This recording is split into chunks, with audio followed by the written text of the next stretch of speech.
Halo teman-teman, sahabat-sahabat Wisped yang Tuhan Yesus kasihi. Kali ini kita akan ngobrol-ngobrol di seputar apa yang disebut dengan filsafat Kristen dalam edisi yang lain, edisi pengayaan.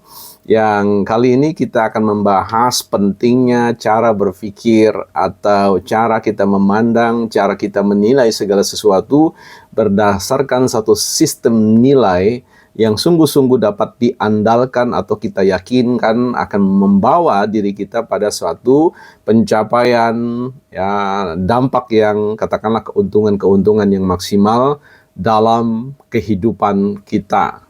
Kita adalah makhluk berpikir, kita adalah insan yang dikaruniakan oleh Allah cara berpikir, ya, atau katakanlah benak kita, isi kepala kita ini menjadi satu sistem untuk menggerakkan banyak hal dalam kehidupan kita, di dalam kita menilai segala sesuatu dan mengambil keputusan apakah kita ingin melakukan sesuatu atau tidak melakukan sesuatu, memilih dari antara yang baik dan yang terbaik. Nah, teman-teman, kali ini yang kita bicarakan adalah cara berpikir atau disebut dengan filsafat Kristen. Apa yang saya maksudkan dengan filsafat Kristen? Bersama dengan teman-teman atau mahasiswa-mahasiswa yang dipercayakan kepada saya untuk mendampingi, mementori mereka, untuk mengembangkan sistem cara berpikir mereka dalam pengambilan keputusan terbaik dalam hidup mereka. Maka saya mendorong, saya berbagi kepada teman-teman atau mahasiswa-mahasiswa muda ini untuk memiliki cara berpikir yang sangat fundamental, yang sangat prinsipil, yaitu cara berpikir filsafat Kristen. Ada banyak orang mempertentangkan antara pentingnya teologi dan filsafat. Ada yang memahami bahwa filsafat itu tidak harus atau harus dijauhi, ya, tidak harus menjadi bagian yang dipelajari, ya. Teologi dipandang sebagai yang utama, teologi dipandang sebagai, bahkan ada pihak-pihak menyebut bahwa teologi itu adalah panglima. Nah, secara pribadi tentu saya tidak sepakat dengan hal itu. Saya memandang bahwa teologi itu adalah roh, karena dia berbicara tentang theos dan logos. Dia berbicara tentang sang logos, sang theos yang adalah spirit, yang adalah roh itu. Jadi kalau kita berbicara tentang teologi, mestinya ia menjadi spirit, inti yang memberikan pengaruh, yang memberikan pergerakan, yang mendorong, memberikan alasan atau argumentasi yang terbaik untuk kita melakukan sesuatu. Yuk kita tinggalkan persoalan perdebatan tentang filsafat dan teologi itu terlebih dahulu, tetapi kita coba masuk untuk memahami dengan kerangka pikir tentang filsafat Kristen. Apa yang saya maksud dengan filsafat Kristen? Yang paling dasar sekali adalah ketika kita berbicara tentang filsafat Kristen, maka kita akan berbicara tentang apa yang disebut dengan filsafat. Filsafat sederhananya bukan hanya dipahami tentang cinta akan kebenaran. Filsafat dia berbicara sebenarnya esensinya adalah cara kita memandang, ya, cara kita memandang merupakan cara yang di dalamnya kita akan menemukan dari cara kita memandang itu sistem nilai yang ada di dalamnya, kumpulan nilai-nilai tertentu. Nah, ketika kita berbicara tentang filsafat, yang bicara tentang adanya kecintaan, adanya energi, adanya power untuk menemukan yang esensial, hal yang paling mendasar yang harus diikuti dan dipertanyakan terus-menerus tentang kebenaran-kebenaran yang layak untuk yang layak untuk digunakan, maka kita harus berpikir bukan sebatas tentang filsafat itu sendiri, bahwa filsafat ada di mana-mana. Filsafat bisa merupakan filsafat politik, bisa bicara tentang filsafat agama, bisa bicara tentang filsafat kesenian, dan seterusnya.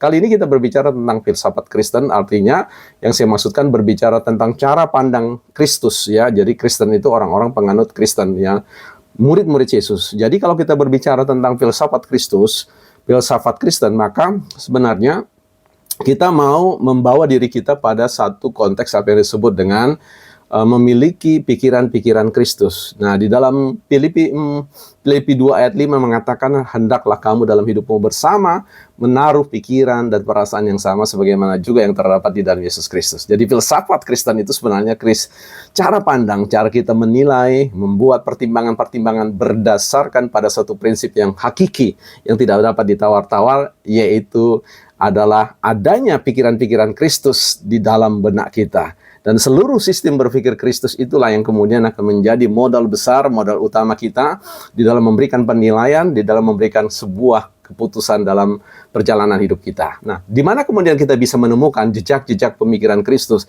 Tentu kita akan dibawa pada sebuah konstruksi apa yang disebut dengan filsafat atau teologi Alkitab, ya, filsafat dan teologi Alkitab. Itu berarti apa? Kita akan menelusuri semua jejak-jejaknya dari kitab Kejadian, Keluaran, dan seterusnya sampai kitab Wahyu dalam dua bagian besar, yaitu Perjanjian Lama dan Perjanjian Baru.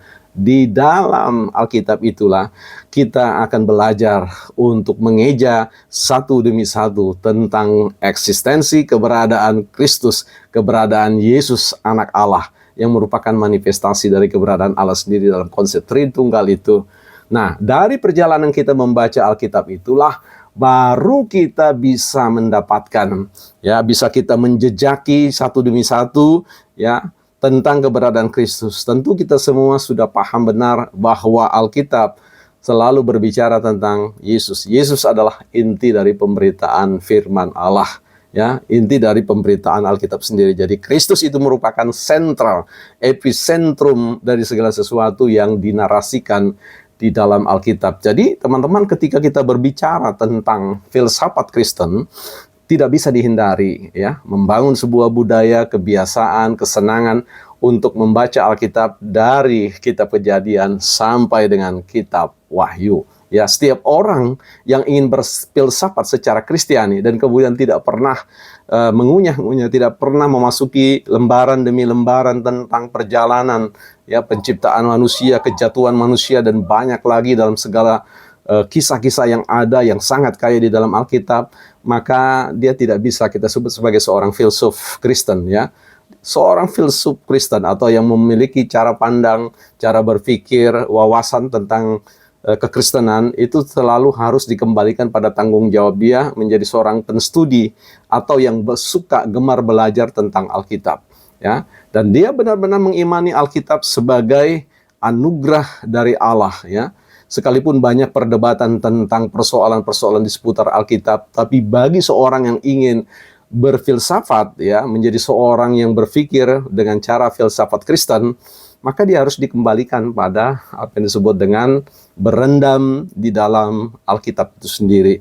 Dia betul-betul memasuki kata demi kata, pasal demi pasal, ayat demi ayat, ya, bab demi bab, dan seterusnya dari satu kitab ke kitab yang lain untuk melihat konektivitas atau keterhubungan ayat yang satu dengan ayat yang lain, kitab yang satu dengan kitab yang lain, sehingga dia melihat satu benang merah perjalanan, ya, dari kitab Kejadian sampai Wahyu, dari penciptaan hingga pada konteks karya keselamatan itu sendiri dalam sebuah perjalanan yang maha kaya di dalam Alkitab. Jadi sekali lagi, bagi setiap orang yang memiliki cara pandang, ya, wawasan Alkitab, dia sedang berfilsafat, ya.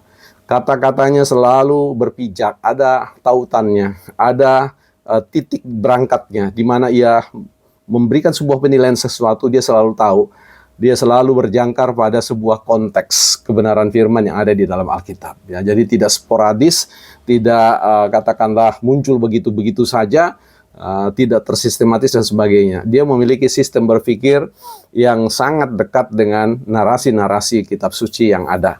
Jadi teman-teman, berpikir filsafat Kristen, sekali lagi, orang harus bukan saja menjadi seorang penstudi Alkitab yang baik, tapi harus menjadi seorang yang mengimani tentang keberadaan Alkitab dengan baik. Tentu nanti ada kaitannya dengan proses berpikir, pengembangan berpikir filsafat Kristen itu ada kaitan dengan tradisi gereja dan perkembangan diskusi teologi yang terus-menerus berkelanjutan. Tetapi pada intinya, pada esensinya, saya ingin membagikan sebuah keyakinan, keyakinan intelektual bahwa berpikir filsafat Kristen, Anda tidak bisa lepas dari apa yang disebut dengan kecintaan. Fall in love with your Bible, ya. Tuhan Yesus memberkati. Sampai jumpa di konten-konten yang berikutnya.